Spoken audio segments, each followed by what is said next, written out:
এবার মাকে ডাক দিয়ে বলছে, ও মা, কেউ রাজি হলো না, আপনি কেন রাজি হলেন? এবার বলছে, রোজা রে, এটা আমার বড় বেটার রোজা, এটা আমার বড় সন্তান, এই সন্তানকে পেটে দিয়া আমি বিছানায় পিঠ লাগাতে পারিনি 10টা মাস। রাতের বেলাতে আমার স্বামীর পাশে নরম বিছানা খারাপ ছেড়ে আমি দরজা ধরে ধরে দাঁড়িয়ে দাঁড়িয়ে রাত কাটায়া দিয়েছি রে রোজা, রোজা রে। এই বেটা যেদিন দুনিয়াতে ভূমিষ্ঠ হবে রে রোজা, 3 দিন আগে থেকে আমার যন্ত্রণা শুরু হয়েছিল। প্রথম দিনের যন্ত্রণা আমি লজ্জায় কাউকে বলতে পারি না, দ্বিতীয় দিনের যন্ত্রণা আমি তো জিহ্বায় কামড় দিয়ে সহ্য করেছি, তৃতীয় দিনের ব্যথা আমি অজ্ঞান হয়ে গেছি, বেহুশ হয়ে গেছি। শাশুড়ি মা দৌড়াদৌড়ি করেছে, তোমরা দেখো আমার বৌমার কি হলো, তোমরা দেখো। পাড়ার মহিলারা এসে আমার মাথায় পানি ঢেলেছে, আমার জ্ঞান ফিরেছে, বলেছে, চিন্তা করিয়েন না, আপনার বৌমা সন্তানের মা হতে চলেছে। ওই বইরা বলছে, রোজা রে, আমি বলেছিলাম খালা গো, তাও গো দাও আমাকে 5 টাকার বীজ কিনাই না দাও, বীজ খায়া জীবন শেষ করে দিই, সন্তান হওয়ার ব্যথা সহ্য হয় না রে মা। আরো বলেছিলাম আমাকে দাও গো দাও, এটা দাও, নিজের গলা কাইটা নিজে মৃত্যুবরণ করি, সন্তান হওয়ার যন্ত্রণা সহ্য হয় না। ওই মুরব্বী মহিলাগুলা বলেছিল, বিটি রে, অবুঝ হলো না রে বিটি, পাগলামি করিস না, সন্তানের মুখে মা ডাক শুনতে হলে এই কষ্ট আমরাও করছি রে মা। যখন সন্তান প্রসব হয়, ওই মহিলারা যদি ওই মুহূর্তে আমার আল্লাহকে ডাকে, আমার আল্লাহ বাবা ওই মহিলার আমল নামায় একটা কবুল হজের সওয়াব দান করে দেয়। জোরে বলেন সুবহানাল্লাহ। আল্লাহ ফেরেশতাদেরকে ডাক দিয়ে বলে, ফেরেশতারা রে, আমার ওই বান্দি সন্তান প্রসব যন্ত্রণায় বড় কষ্ট পায়, ওই সন্তানের খাড়খানা ধরে জমিনের বাইরে বের করে দেয়। যখন বাবা আপনার আমার খাড়খানা যখন জোরে জমিনের বাইরে বের করে দেয়, আপনার আমার পা দুখানা মা জননীর কলে যায় যায় লাঠি লাইগা যায়। এই লাঠি খাইয়া বহু মা দুনিয়া ছেড়ে বিদায় হয়ে কবরে চলে যায়। আবার বহু মা গলা কাটা মুরগির মতন বেহুশ হয়ে জমিনে পড়ে থাকে। আল্লাহ গো, এই মা জননীকে যেন আল্লাহ সেবা করার আমাদেরকে তৌফিক দেয়। সবাই বলেন আমিন।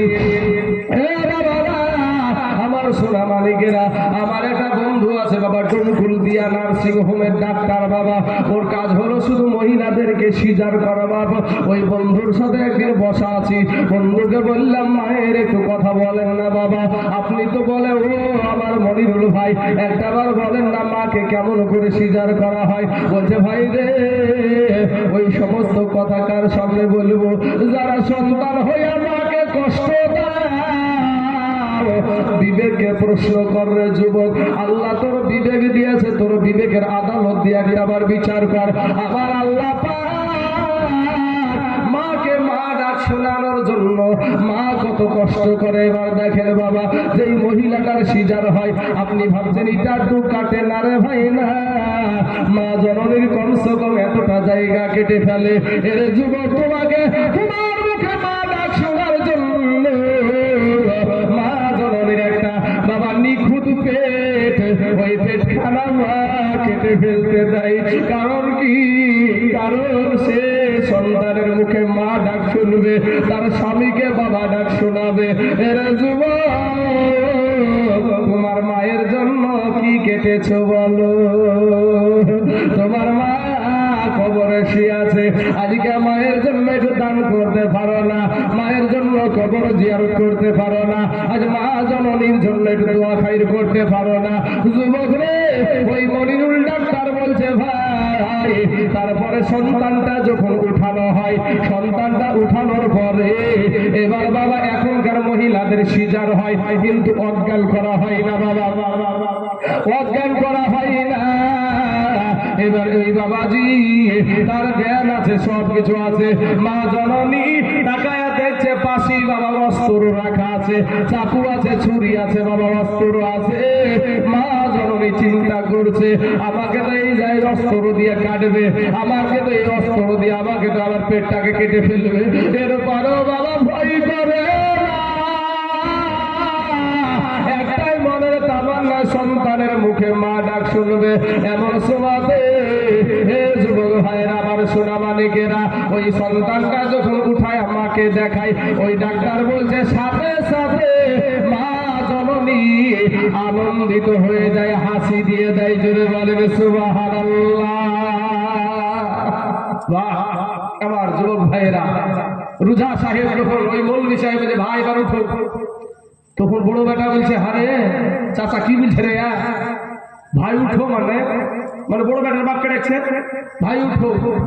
বড় বেটা বলছে আমি বাপের সামনে মুখ দেখাবো কি করে, বড় বেটা বলছে বাপের সামনে মুখ দেখাবো কি করে। তখন মৌলভী সাহেব উঠিয়ে দেখছে বাবা চোখের পানিতে একেবারে ভিজিয়ে ফেলেছে সব। তারপর কোনো দিকে তাকাচ্ছে না, মৌলভীকে বলছে মৌলভী রে, তুই যে আমাকে এইভাবে শিক্ষা দিবি আমি আগে জানতাম না। সত্যিরে বলবি আমার কিচ্ছু নাই, যদি কিছু থাকে সেটা হলো জনম দুঃখিনী মা। জোরে বলেন সুবহানাল্লাহ। একটা মানুষ ইঞ্জিনিয়ার হয়ে মাস্তানি দেখায়, মাস্তানি দেখানোর কোনো কারণ নাই। আমার আল্লাহ ওর চাইতে বড় ইঞ্জিনিয়ার বানাইছে বাবা মৌমাছিকে। মৌমাছিকে এমন ভাবে ইঞ্জিনিয়ার বানালো, একটা ইঞ্জিনিয়ার মসজিদের ভিত কেটেছে বাবা, এই মসজিদটা আর একটা ইঞ্জিনিয়ার নিয়ে আসেন, ও বলবে এই কাজটা ভুল হয়েছে, কিন্তু মৌমাছির চাক এমন ভাবে বানায় রে বাবা, ওর কোনো ইঞ্জিনিয়ারে ভুল বলতে পারে না। আর একটা পাখির বাসা দেখা যায় তাল গাছে ঝুলে বাবা, তাল গাছে ঝুলে বাবু পাখির বাসা।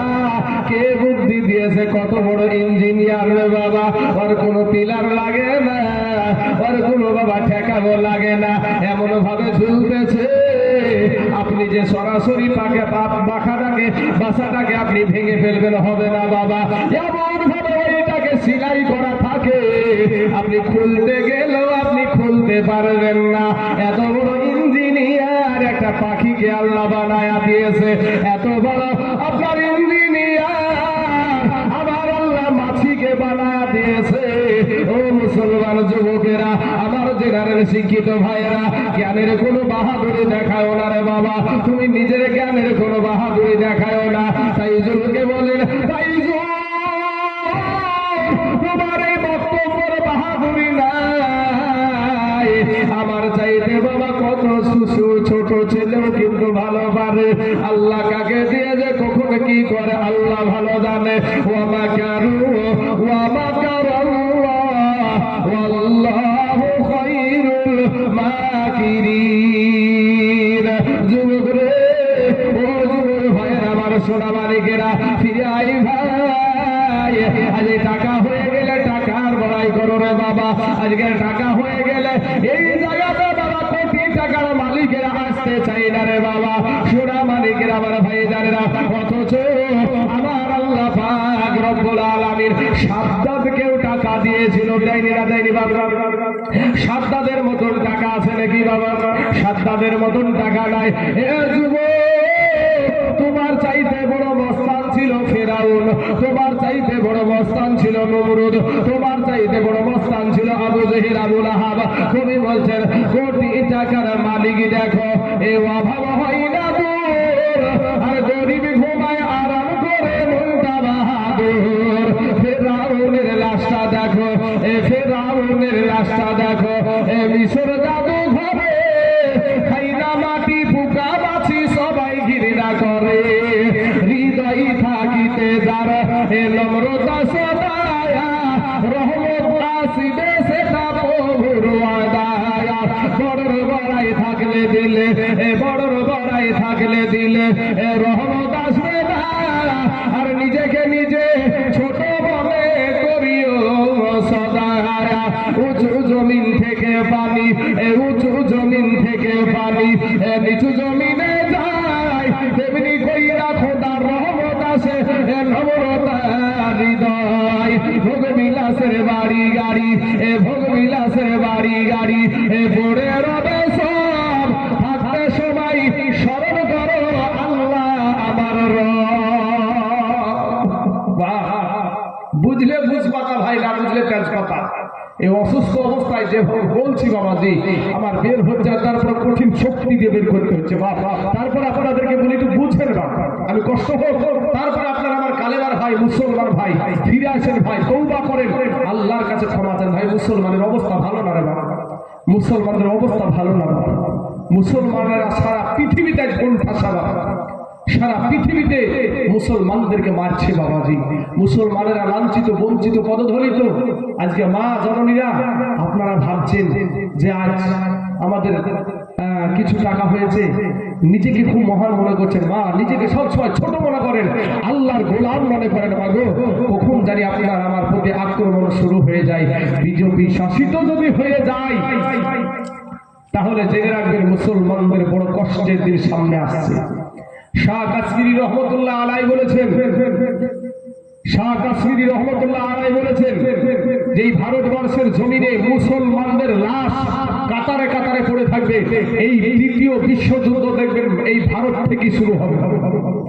দেখবেন আপনার একজন আল্লাহর ওলির কথা মিথ্যা হতে পারে না। আমার সম্মানীয় ইমাম সাহেব যে ওলিদের বয়ান করছিলেন, সেই আল্লাহর ওলিদের কথা মিথ্যা হতে পারে না বাবা। সোনার যুবক ভাই রে, আজ মায়ানমারে মুসলমানদেরকে কিভাবে মারলো বলেন? আহা, যুবক স্বামীর সামনে বিবিকে ধর্ষণ করছে, বেটার সামনে মাকে ধর্ষণ করছে, আহা, বাপের সামনে পিটিকে ধর্ষণ করছে। ভাই যুবক, তুমি ভাবছো আমি ভারতবর্ষে একটু ভালো আছেন তো?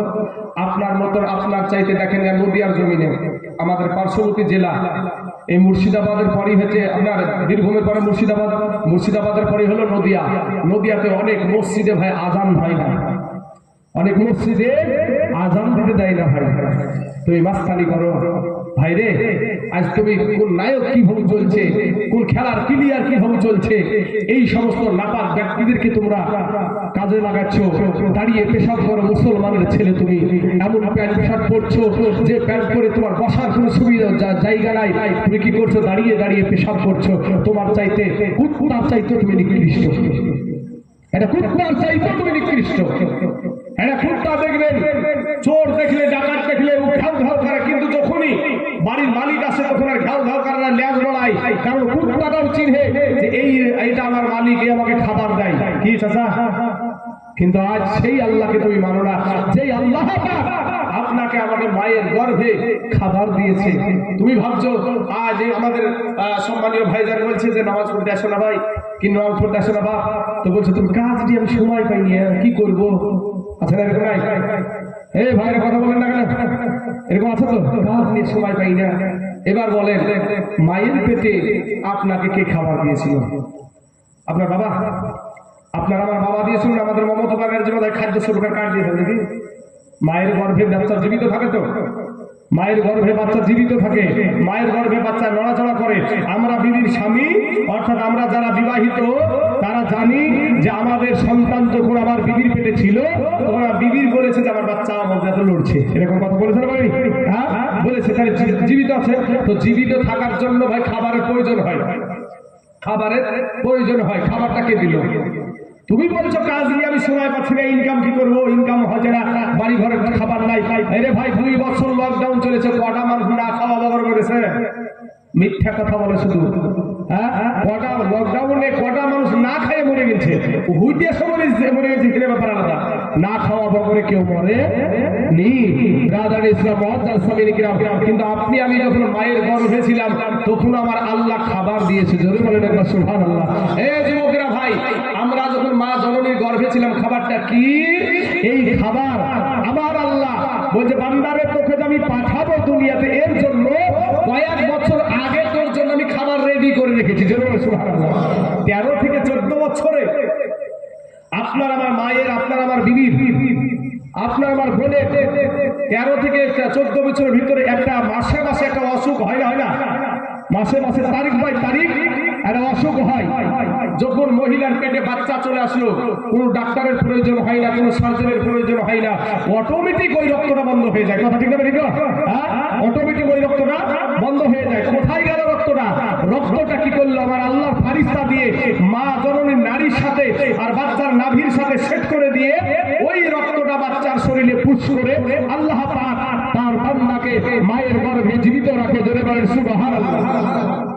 মাস্তানি করো ভাই, মাস্তানি করো, বাহানা দেখাও যে নামাজ পড়ার টাইম পাইনি। ভাইরে, যারা নামাজকে ভালোবাসে, যারা আল্লাহকে ভালোবাসে, জাহান্নামকে যারা ভয় করে, তারা নামাজ কিল ফাঁকেতে পড়ে নিবে, তুমি টেরো পাবা না। এ মুসলমান ভাইরা, আমার আব্বা জানেরা, এরপরে বান্দা যে দুনিয়াতে আসবে, আসার পরে কি খাবে? খাদ্য সুরক্ষার কার্ড তো দেয়নি তো সেই সময়, খাদ্য সুরক্ষার কার্ড সে সময় পাওয়া যায়নি। বাবাজি আমার আল্লাহ বলে, বান্দা রে, আমি তোর আল্লাহ তোকে বড় মোহাব্বত করি রে বান্দা। ওরে বান্দা, আমি তোর আল্লাহ তোকে বড় ভালোবাসি রে বান্দা। তুই আমার বান্দা, আমি তোর জন্য, আমি তোর মা জননীর বুকের ওপরে আমি 2টা ফ্রিজ বসায়া দিয়েছি। জোরে বলেন সুবহানাল্লাহ। বাচ্চা কি খাবে এর জন্য আমার আল্লাহ পাক আগে থেকেই রেডি রেখে গেছে খারাপ খাবার। এবার আরেকটা জিনিস চিন্তা করেন, মা জননীর স্তনের গুঠাতে একটাই ছিদ্র আছে না অনেকগুলা ফুটা আছে? অনেকগুলা ফুটা আছে, অনেকগুলা ফুটা আছে। কেন অনেকগুলা ফুটা হলো? একটা ফুটা হলিতে পারতো। আল্লাহ বলে, বান্দা, একটা ফুটা হলে বেশি দুগ্ধ বের হবে, আর বেশি দুগ্ধ বের হলে তোমার গলাতে যে দম নিঃশ্বাস নিতে তোমার অসুবিধা হতে পারে। এর কারণে অনেকগুলা ছিদ্র দিয়েছে। ঝিঝিঝ করে কি হলো? বাতাস বের হচ্ছে, ঝিঝিঝ করে দুগ্ধ বের হচ্ছে। তো ঝিঝির করে যখন দুগ্ধ বের হচ্ছে, আর ওই বান্দা আমার ওই আল্লাহ পাকের সেই শিশু বান্দাটা নিশ্চিন্তায় খাওয়া দাওয়া করছে, নিশ্চিন্তায় দুগ্ধ পান করছে, কোনো অসুবিধা হয় না। বাবাজি আমার সোনা মানিকের, আমার ভাই জানেরা, এ আমার বাবারা শোনেন গো, কার জানি আজ মা নাই গো। যেই মায়ের পেটে 10 মাস আপনি ছিলেন বাবা, সেই মাকে আপনি কষ্ট দিয়েছেন বাবা। আজ কারা গো মাহারা সন্তান এখানে বসে আছেন গো, কারা বাহারা সন্তান এখানে বসে আছেন। আপনাদেরকে একটা কথা বলে যাই বাবা, যার দুনিয়ার জমিনে মানা সেই জানে মা হারানোর কি ব্যথা। যার দুনিয়ার জমিনে বাবা নাই, সেই জানে বাবা হারানোর কি ব্যথা। বাবা গো, আমার আল্লাহ পাক আপনার আমার বাবাকে দুনিয়াতে যাদের হায়াতে আছেন, ও আজকে রাত্রিতে তোমার মায়ের কাছে যাও, মাকে গিয়ে বলো, মা গো, ও মা, আমি বড় ভুল করেছি গো মা। যুবক রে, তুমি যদি মনে করো আজকে আমি নিব না ক্ষমা, কালকে নিব, পরে নিব, যুবক রে, কখন জানি আজরাইল এসে ধরবে রে বাবা, কখন জানি আজরাইল এসে ধরে নিবে। এবার আমি একটা জায়গায় তারাবির নামাজ পড়ালাম বাবা, জায়গাটার নাম হলো টঙ্গুল থানা, কুপিলা বিলপাড়া কুপিলা বিলপাড়া গ্রামের নাম। ওই গ্রামে তারাবি পড়ানোর টাইমে এ মালিক, ছেলেটার নাম হলো মাসাদুল, আমাদের বুয়াসের ছেলে বাবা, আমাদের বুয়াসের সন্তান। এই সন্তানটা দিনের বেলায় ব্যবসা করেছে, দিনের বেলাতে ব্যবসা করার পরে ইফতার করেছে, ইফতার করার পরে তারাবির নামাজ পড়েছে। এই মুসলমান, এরপরে বাবা বিবির সঙ্গে একই বিছানায় শুয়েছে। বিবি যখন বাবা সাহারি রান্না করতে উঠছে, বিবির স্বামীর গায়ে হাত দিয়ে নড়ায়, স্বামী দুনিয়াতে নাই। যুবক রে, আজকে চিন্তা করছো মায়ের কাছে ক্ষমা করে নিব, বাবার কাছে ক্ষমা করে নিব না রে ভাই, না, মাস্তানি করিস না। এই নারী জাতি হলো আমাদের মায়ের জাত রে বাবা। ওই মাকে গিয়ে বলো, মা আমি বড় ভুল কাজ করেছি রে বাবা, মা তুমি আমাকে ক্ষমা করে দাও। যুবক রে, আজকে তুমি এই বৃদ্ধা মানুষগুলাকে জিজ্ঞাসা করবা, দাদু গো তোমার মা কেমন ছিল, তোমার বাবা কেমন ছিল? ওই মানুষগুলা চোখের পানি আর ধরে রাখতে পারবে না, বলবে ভাই রে, মা থাকবে মায়ের মর্ম বুঝতে পারেনি, বাপ থাকবে বাপের মর্ম বুঝতে পারেনি। যেদিন মা দুনিয়া থেকে বিদায় হয়ে গেছে, আব্বা যেদিন দুনিয়া থেকে বিদায় হয়ে গেছে, সেদিন আমাদের মাথার ছাদ উড়ায়া গেছে। বাল্য কালে এ মা বাবা যাবো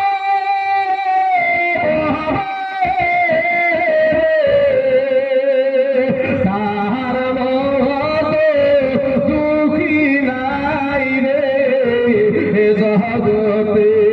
বাল্য কালে মা বাবা যাবো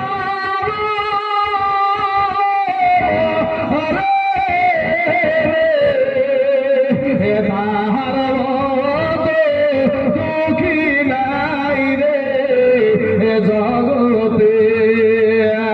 যুবক রে, ও সোনার যুবকেরা, একটা ঘটনা আপনাদেরকে শোনাই বাবা। একটা মানুষ কোটি টাকার মালিক রে বাবা। এই কোটি টাকার মালিক প্রত্যেক দিন দুপুর বেলাতে রে বাবা, বৈকাল বেলাতে বাড়ির আঙ্গিনাতে একটা চেয়ারে বসে আর পা নাড়িয়ে নাড়িয়ে বলে, আমার দুনিয়াতে যা আছে আর কারো নাই, আমার যা আছে এই গ্রামের আর কারো নাই। ছোট্ট একটা ভাই মৌলভী সাহেব, ওই মৌলভী সাহেব ডাল দিয়া বলছে, বড় ভাই রে, ও বড় ভাই, আমি নজর করে দেখেছি, যে আমি নজর করে চিন্তা করে দেখেছি যে তুই দুনিয়াতে তোমার কিচ্ছু নাই। বড় ভাই বাবা যখন চলে গেল, মৌলভীকে ডাকে দিয়া বলে, মৌলভী রে, ও ছোট ভাই, তোকে আমি লেখাপড়া করাইলাম, তোকে আমি মৌলভী বানাইলাম, তোকে তো আমি ভেবেছিলাম তোর বড় জ্ঞান হয়েছে, কিন্তু তুই তো বড় ব্যাকুল হয়ে গেছিস। ওরা মৌলভী ভাই, দুনিয়াতে আমার যা জমি আছে এই গোটা হরিণ ডুবার মানুষের আছে নাকি? আমার পুকুরে যত মাছ আছে এই গোটা হরিণ ডুবার মানুষের আছে নাকি? আমার গরুয়ালে যত পাট আছে এই গোটা হরিণ ডুবা মানুষের আছে নাকি? এবার মৌলভী সাহেব চিন্তা করছে, বড় ভাই তো আমাকে এইভাবে বলল, তবে সুযোগ যদি পাই বড় ভাইকে ঠিক বুঝতে আমি শিক্ষা দেব। একদিন, দুই দিন, তিন দিন করতে করতে দুনো ভাই বাবা মাঠে চলে গেছে।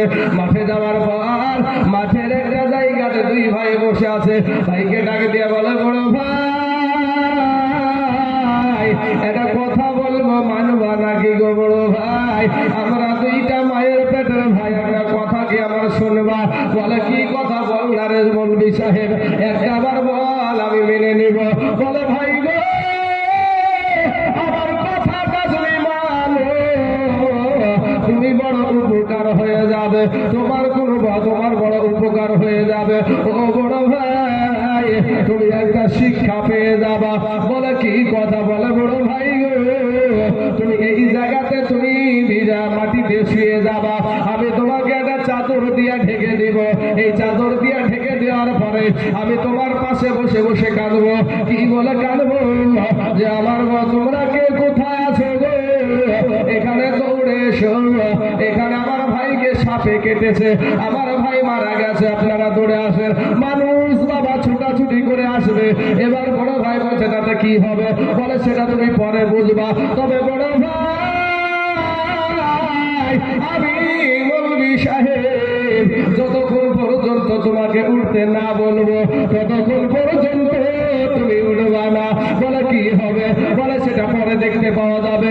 এবার মৌলভী সাহেব যখন বাবা শুয়াইয়া দিয়েছে, পাশে বসে কান্না শুরু করে দিয়েছে। অনেক মানুষ আপনার একত্রিত হয়ে গেছে। এমন সময় বড় বেটা বাবা খবর চলে গেছে, বড় বেটা চাকরিজীবী বেটা, বিটিরা শিক্ষিত বিটি, ছোট বেটা চাকরিজীবী বেটা, খবর পেয়ে সবাই চলে এসেছে।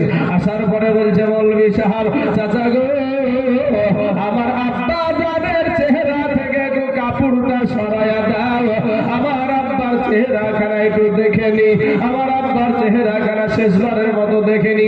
মৌলভী সাহেব চিন্তা করছে এটা তো আমি চালাকি করে করেছি, যদি কাপড় উঠায়া দিই তাহলে তো সব ফাঁস হয়ে যাবে।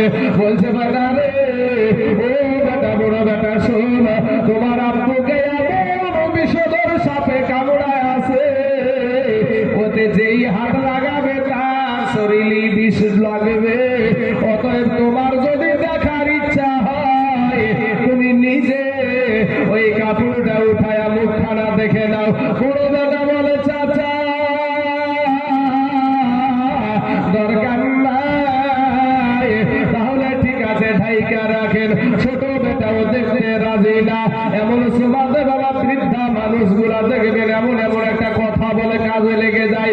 একটা বৃদ্ধা মানুষ বলে, গার্জেনের তরফের লোকেরা সাপে কাটা রুগী বিষ নামাতে পারলে ভালো হয়ে যাবে। এবার মৌলভী সাহেব চিন্তা করছে কত বড় সাপে যে কেটেছে আমি তো জানি। এবার মৌলভী বলছে ঠিক আছে, আমি রোজার কাছে গেলাম। এবার রোজার কাছে চলে গেল, রোজাকে গিয়ে বলছে, রোজা ভাই গো, ও রোজা ভাই, আপনাকে আমি, আমার বড় ভাই একটা এরকম কথা বলে যে আমার যা আছে আর কারো নাই, আমার ভাইয়ের যে কিছু নাই, এটা বোঝানোর জন্য আমি এই কাজ করেছি। আপনি এইটা করবেন বলে বুঝিয়ে শিখিয়ে নিয়ে চলে এসেছে। আসার পরে বাবা, মা জননীর সন্তান বড় বেটা, এই বড় বেটার বিবি দাঁড়ায় আছে, সন্তান দাঁড়িয়ে আছে, বড় বেটা দাঁড়িয়ে আছে, বিবি দাঁড়িয়ে আছে, ছোট বেটা দাঁড়িয়ে আছে। এবার রোজা সাহেব বাবা তিনটা ফু দিয়ে বলছে, হায় হায় হায় রে, এই বিষটা নামানোর বিষ না, এই বিষটা নামানোর বিষ না।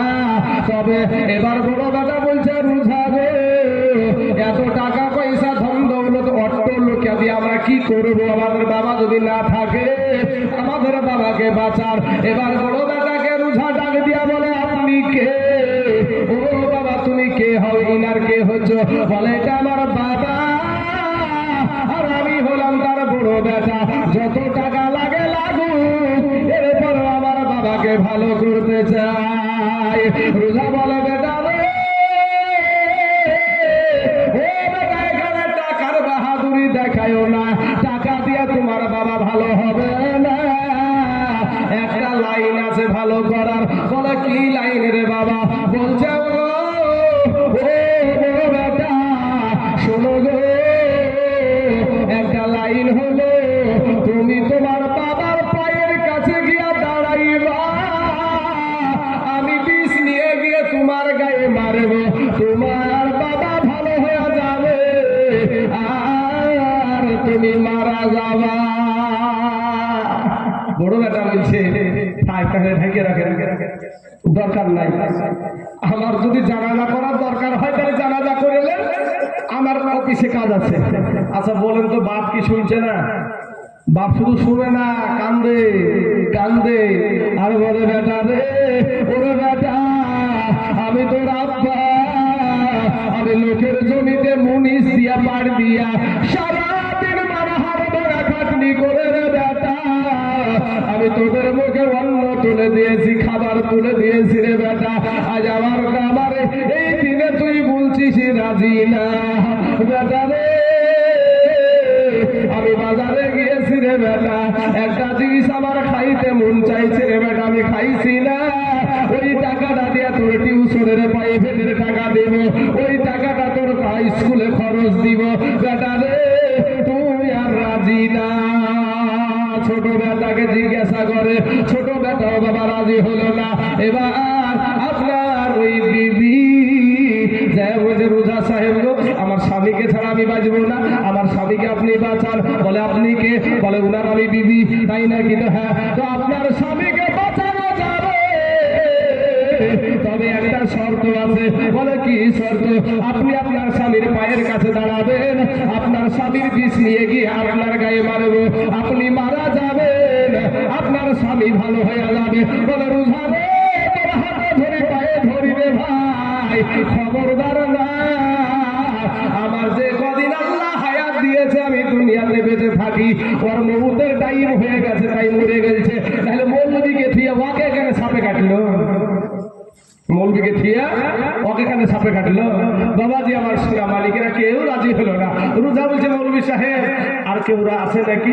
বলে আর একজন আছে। বলে কে? বলে আমাদের জনম দুঃখিনী মা। ধরে বলে সুবহানাল্লাহ। বলে নিয়ে আসেন, নিয়ে আসেন। কবি বলছেন ওরে মায়ের কাঁদন এ জগৎ জীব, এই 2-4 মাস গুণের কাঁদন রে, ওরে ঘরের পুরি বাইরের কাঁদন কয়েকদিন পর থাকে না। দুঃখ দরদি আমার জনম দুঃখী মা, গর্ভধারণী মা, জনম দুঃখিনী মা, দুঃখের দরদি আমার জনম দুঃখী মা। বাইরে 10 মাস 10 দিন মায়ে এ গর্ভে দিছে ঠাই, আর রক্ত মাংস খাইয়া আমরা ভাবে আইলাম ভাই। ভূমিষ্ঠ হইয়া আমরা উঠিলাম কাঁদিয়া, শান্ত করিল আমার মায়ের বুকের দুগ্ধ দিয়া। এ মায়ের ও সবের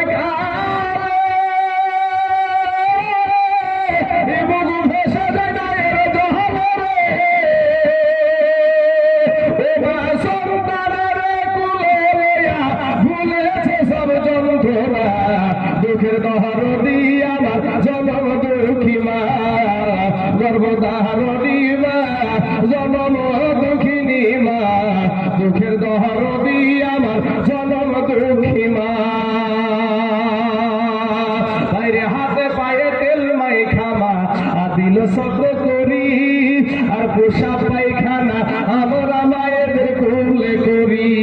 কথা ঠিক না বেঠিক না? শাশুড়ি কোলে, শাশুড়ি কোলে পায়খানা করি। হ্যাঁ রে, শাহারিকে নিয়ে মাতামাতি করো, আর তোমার মা তোমার গু পরিষ্কার করেছে, তোমার মুখ পরিষ্কার করেছে, আর সেই মাকে তুমি বৃদ্ধাঙ্গুলি দেখা। ওরা হাতে পায়ে তেল মাইখা মা দিল শব্দ করি, আর পোষা পায়খানা আমরা মায়েদের কোলে করি। তবু না মারা করিল এ ভিজিল গুহে বোধে, আমাদের সুখ নাই রাখিয়া আমার মা থাকে ভিজাতে। আবার অসুখ হইলে এ ছায়া দেখি, এবারে সবে সানাই বইসাবে, বলে লইয়া যাও গো সন্তানের নিও না। দুঃখের দরদি আমার জনম দুঃখী মা, গর্ভধারণী মা, জনম দুঃখিনী মা, দুঃখের দরদি আমার জনম দুঃখী মা। বাইরে ছেলে যদি কুপুত্র হয় এ মায়ে নাহি ফেলে, আর হাজার দোষ থাকিয়া তবু মায়ে গোপন রাখে। আজকে তাইজুল ইসলাম ভেবে জান্নাত মায়ের পায়ের তহলে, ওরে দেখে বুখারী হাদিস খুলে করেছে নবী ঘোষণা। দুঃখের দরদি আমার জনম দুঃখী মা, গর্ভধারণী মা, জনম দুঃখিনী মা, দুঃখের দরদি আমার জনম দুঃখী মা। ও মায়ের পাগলেরা ভাই, একটু আমার যে কথাগুলা বলছি ভাই রে, আমার বাড়ির কোনো কথা বলতে শুরু করিনি আমি একটা জিনিস আপনাদেরকে বলি ভাই, ফিরে আসেন, মা বাপকে ভালোবাসেন। এবার ওই মৌলবী সাহেব বলছে রোজা আর একটা মানুষ আছে, তো কে? বলে আপনার মা, আমার মা। বলে নিয়ে এসেন তাকে। বলে আসতে পারবে না, বিছানাগত হয়ে গেছে। কি হয়ে গেছে? বিছানাগত হয়ে গেছে, অসুস্থ হয়ে গেছে, বৃদ্ধা হয়ে গেছে, বুড়িমা হয়ে গেছে। তো বলে নিজস্ব কোনো লোক যাও, যাওয়ার পরে তাকে নিয়ে এসো, নিজস্ব লোক গিয়ে তাকে নিয়ে এসে। বাবাজি আমার সোনা মালিকেরা, আমার ভাই জানেরা, এবার মৌলবী সাহেব যাইয়া দেখছে বা যে ওই যে বেটাকে সাপে কাটার রোগে কাটার কথা শুনেছে, মা জননী চোখ দিয়া পানি ঝরতে ঝরতে বালিশ ভিজে গেছে। মৌলবী সাহেব এসে বলে মা গো, ও মা আর কাঁদতে হবে না মা, তোমার বেটা ভালো হয়ে যাবে গো মা। তবে মা গো, আপনার শর্ত হলো তোমাকে যে যেতে হবে মা। এবার মা বলছে বোটা বেটা বলুই রে, তাহলে আমাকে নিয়ে চলো রে বেটা। মাকে এবার সন্তান যখন নিয়ে যায়, দূর থেকে একটা ডাক দিয়ে বলছে রোজা রে, ও বেটা রোজা যাস না রে, যাস না, আমি মা জননী এসেছি। এবার কাছে যে বলছে বেটা রোজা রে, আমার বড় বেটাকে ভালো করে বেটা, আমার বড় বেটা আমার কলেজার ধন, আমার বুকের খনি, আমার বেটার মুখ আমি সহ্য করতে পারবো না। রোজা বলে মা আপনার বড় বেটা ভালো হবে মা, তবে একটা শর্ত হলো আপনি আপনার সন্তানের পাশে আপনি একটু দাঁড়াবেন, আর আপনার সন্তানের বিষ নিয়ে গিয়ে আপনার শরীরে মারবো, আপনি মারা যাবেন, আপনার বড় বেটা ভালো হয়ে যাবে। যত দুঃখিনী মা এটা ডাকলিয়া বলে রোজা রে, যত বিষ আমার বেটার শরীরে আছে আমি মা জননীর কলে যাই দে।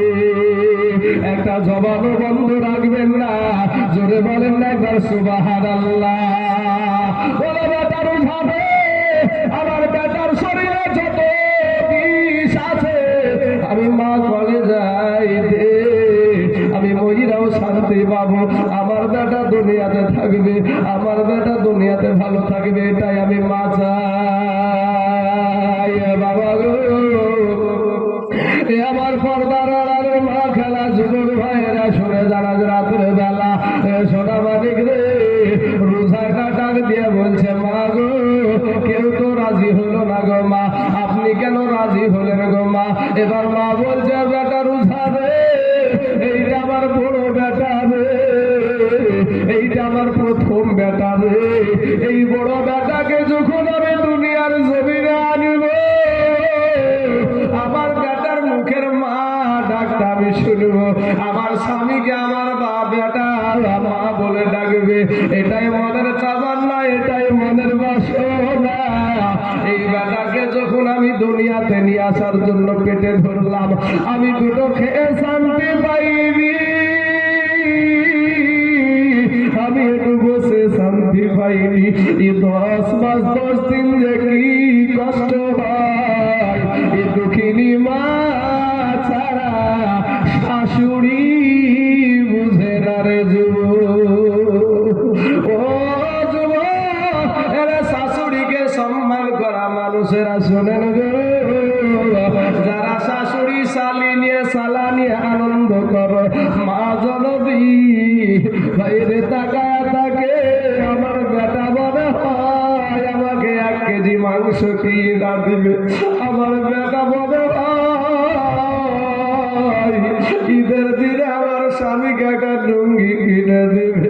আজকে রমজান মাসের ঈদুল ফিতর চলে গেল বাবা, কত যুবক মা জননীকে একটা কাপড় দিল না রে বাবা, কত যুবক আব্বাকে একটা কাপড় দিল না,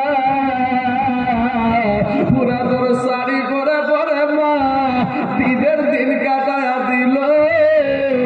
যুবক শোন ভাই, একটু দিলখানা নরম করে দে রে বাবা, ও যুবক তোর মার মতো আপন কেউ নাই, তোর মার মতো আপন কেউ নাই রে যুবক। আজকে তুমি তোমার মা জননীর পরনে একটা ছিঁড়া কাপড় পরে বেলায় এটা তুমি একটা ব্লাউজ কিনেও দাও না, এরা যুবক তোমার মা তুমি যখন ছোট ছিলা তোমার বাজার কি করেছে, যদি কোনো ঈদে যদি তোমাকে বাজার করে দিতে না পেরেছে, একটা নতুন পোশাক কিনে দিতে না পেরেছে, বলেন তো বাবা বাপের মনটা কি ভালো বলে নাকি? বাপের ভিতরটা নষ্ট হয়ে যায়। আজকে আমাদের ছেলেরা কত সুন্দর পোশাক পরে, আল্লাহ আমার বেটাটাকে আমি সুন্দর কাপড় দিতে পারলাম না, সুন্দর একটা জামা কিনে দিতে পারলাম না, বাপের ভিতরটা কলিজাটা ফাটিয়ে যায় রে বাবা। দুনিয়ার জমিনে যদি বাবার কাছে সবচাইতে ভারী জিনিস কিছু হয় সেটা হলো সন্তানের লাশের খাটলা রে বাবা। এ যখন তোমার মা ঈদের দিনে তোমাকে নতুন পোশাক না দিতে পারে, মা তোমার সামনে বলে বেটা রে সামনে ঈদের দিনে তোকে আমি পোশাক কিনে দিব রে বেটা, কিন্তু বেটা রে ও যুবকেরা তোমার মা গোপনে গোপনে স্বামীকে বলে স্বামী গো আমার কলেজের টুকরা পাড়া আমার বেটাটাকে আমার ভিতরটা যার থাকছে না, আমার ভিতর যার মানছে না, আমার বেটাকে একটা নতুন পোশাক দিতে পারলাম না। বেটা এসে বলে ওই দেখো আমাদের বেটাকে সুন্দর পোশাক কিনে দিয়েছে। যুবক রে মা বাপের কলেজা ফেটে যায় রে যুবক, আজকে রমজান মাসের ঈদ তোমার সম্মুখে চলে গেল রে যুবক, এরপরে তোমার মাকে একটা নতুন শাড়ি তুমি দিলা না, তোমার দিদির ভয়ে তোমার মায়ের সাথে তুমি কথাও বলো না, এমন সংসার আছে না নাই বাবা? দিদিদের ভয়ে মায়ের সাথে কথা বলে না, বাপের সাথে কথা বলে না। যুবক রে ও সোনার যুবক সোনা মানিক আমার ভাইয়েরা, মা জননীকে কষ্ট দিস না রে ভাই, তোদের পা দুখানা গায়াবে তোদের পায়ে হাত দিয়ে বলি আজকে রাত্রিতে যা, মাকে গিয়ে রাত 12টা 1টার সময়তেও যদি ডাকো মা বলবে না বেটা তুই এই সময় কেন আসলি, অমনি বলবে কি হলো রে বেটা, সাথে সাথে তোমার মায়ের পায়ে হাত দিয়ে বলো মা গো আমি বড় ভুল করেছি, মা যদি তোমাকে ক্ষমা করে দেয় সাথে সাথে আমার আল্লাহ তোমার আমল নামায় এটা কবুল হাজির সওয়াব দান করে দেবে। জোরে বলে সুবহানাল্লাহ। আমার যুবক ভাইয়েরা, আমার কালেমার ভাইয়েরা, আমার যুবকেরা এবার মাকে ডাকে দিয়ে বলছে ও মা কেউ রাজি হলো না, আপনি কেন রাজি হলেন?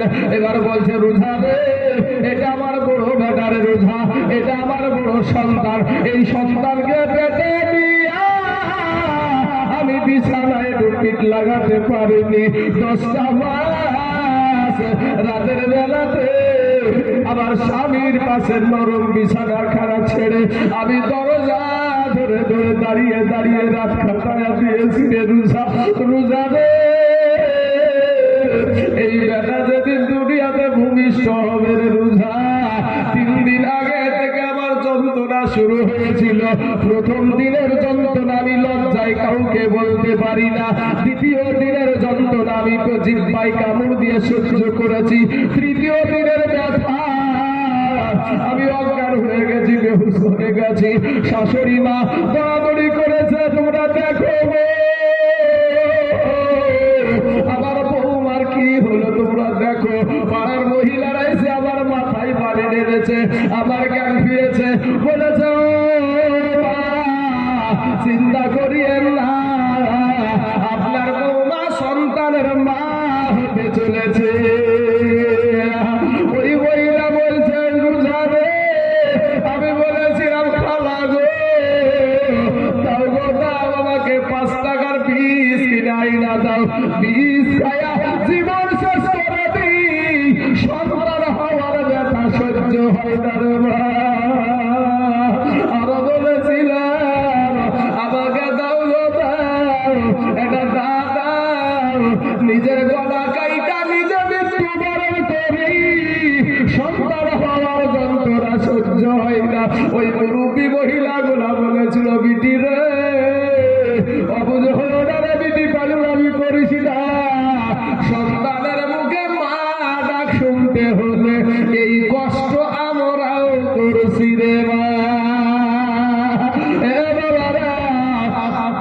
যখন সন্তান প্রসব হয় ওই মহিলারা যদি ওই মুহূর্তে আমার আল্লাহকে ডাকে, আমার আল্লাহ বাবা ওই মহিলার আমল নামায় একটা কবুল হজের সওয়াব দান করে দেয়। জোরে বলেন সুবহানাল্লাহ। আল্লাহ ফারিস্তাদেরকে ডাক দিয়ে বলে ফারিস্তারা রে আমার ওই বান্দি সন্তান প্রসব যন্ত্রণায় বড় কষ্ট পায়, ওই সন্তানের খাড় খাড়া ধরে জমিনের বাইরে বের করে দেয়। যখন বাবা আপনার আমার ঘাড় কাটা যখন জোরে জমিনের বাইরে বের করে দেয়, আপনার আমার পা দুখানা মা জননীর কলে যায় যায় লাঠি লাইগা যায়। এই লাঠি খাইয়া বহু মা দুনিয়া ছেড়ে বিদায় হয়ে কবরে চলে যায়। আবার বহু মা গলা কাটা মুরগির মতন বেহুশ হয়ে জমিনে পড়ে থাকে। আল্লাহ গো, এই মা জননীকে যেন আল্লাহ সেবা করার আমাদেরকে তৌফিক দেয়। সবাই বলেন আমিন। আমার সোনা মালিকেরা, আমার একটা বন্ধু আছে বাবা, টুমকুল দিয়া নার্সিং হোমের ডাক্তার বাবা। ওর কাজ হলো শুধু মহিলাদেরকে সিজার করা বাবা। ওই বন্ধুর সাথে একদিন বসা আছি, বন্ধুকে বললাম মায়ের একটু কথা বলেন না বাবা। আপনি তো বলে ও আমার মনিরুল ভাই, একটাবার বলেন না মাকে কেমন করে সিজার করা হয়। বলছে ভাই রে, ওই সমস্ত কথা কার সামনে বলবো? যারা সন্তান হইয়া মাকে কষ্ট দেয়, বিবেককে প্রশ্ন করে যুবক। আল্লাহ তোর বিবেক দিয়েছে, তোর বিবেকের আদালত দিয়ে আবার বিচার কর। আবার আল্লাহ মাকে মা ডাক শোনানোর জন্য মা কত কষ্ট করে। এবার দেখেন বাবা, যেই মহিলাটার সিজার হয়, আপনি ভাবছেন এটা তো কাটে না রে ভাই, না, মা জননীর কমসে কম এতটা জায়গা কেটে ফেলে। এর যুবক, তোমাকে তোমার মুখে মা ডাক শোনার জন্য মা জননীর একটা বাবা নিখুঁত পেট, ওই পেট খানা মা কেটে ফেলতে দেয়। কারণ কি? কারণ সে সন্তানের মুখে মা ডাক শুনবে, তার স্বামীকে বাবা ডাক শোনাবে। এর যুবক, তোমার মায়ের জন্য কি কেটেছ বলো? তোমার মা কবরে শুয়ে আছে, আজকে মায়ের জন্য একটু দান করতে পারো না, মায়ের জন্য কবর জিয়ারত করতে পারো না, আজ মা জননীর জন্য একটু দোয়া খাইর করতে পারো না। যুবক রে, ওই মনিরুল ডাক্তার বলছে ভাই, তারপরে সন্তানটা যখন উঠানো হয়, সন্তানটা উঠানোর পরে এবার বাবা এখনকার মহিলাদের সিজার হয়, কিন্তু অজ্ঞান করা হয় না বাবা, অজ্ঞান করা হয় না। এবার ওই বাবাজি তার জ্ঞান আছে, সব কিছু আছে। মা জননী তাকায়া দেখছে পাশে বাবা অস্ত্র রাখা আছে, চাকু আছে, ছুরি আছে বাবা, অস্ত্র আছে। মা জননী চিন্তা করছে, আমাকে তো এই যায় অস্ত্র দিয়ে কাটবে, আমাকে তো এই অস্ত্র দিয়ে আমাকে তো আবার পেটটাকে কেটে ফেলবে। এরপরও বাবা ভয় করে একটাই মনের তামান্না, সন্তানের মুখে মা ডাক শুনবে। এমন সময়তে হে যুবক ভাইয়েরা, আমার সোনা মানিকেরা, ওই সন্তানটা যখন উঠায় আমাকে দেখায়, ওই ডাক্তার বলছে সাথে সাথে মা জননী আনন্দিত হয়ে যায়, হাসি দিয়ে দেয়। জোরে বলেন সুবহানাল্লাহ। বাহ! আমার যুবক ভাইয়েরা, রুজা সাহেব যখন ওই মৌলভী সাহেব যে ভাই এবার উঠো, তখন বড় বেটা বলছে, হারে চাচা কি বলছে রে? ভাই উঠো মানে মানে বড় বেটার বাপকে ডাকছে, ভাই উঠো। বড় বেটা বলছে, আমি বাপের সামনে মুখ দেখাবো কি করে? বড় বেটা বলছে, বাপের সামনে মুখ দেখাবো কি করে? তখন মৌলভী সাহেব উঠিয়ে দেখছে বাবা চোখের পানিতে একেবারে ভিজিয়ে ফেলেছে সব। তারপর কোনো দিকে তাকাচ্ছে না। মৌলভীকে বলছে, মৌলভী রে, তুই যে আমাকে এইভাবে শিক্ষা দিবি আমি আগে জানতাম না। সত্যিরে বলবি আমার কিচ্ছু নাই, যদি কিছু থাকে সেটা হলো জনম দুঃখিনী মা। জোরে বলেন সুবহানাল্লাহ।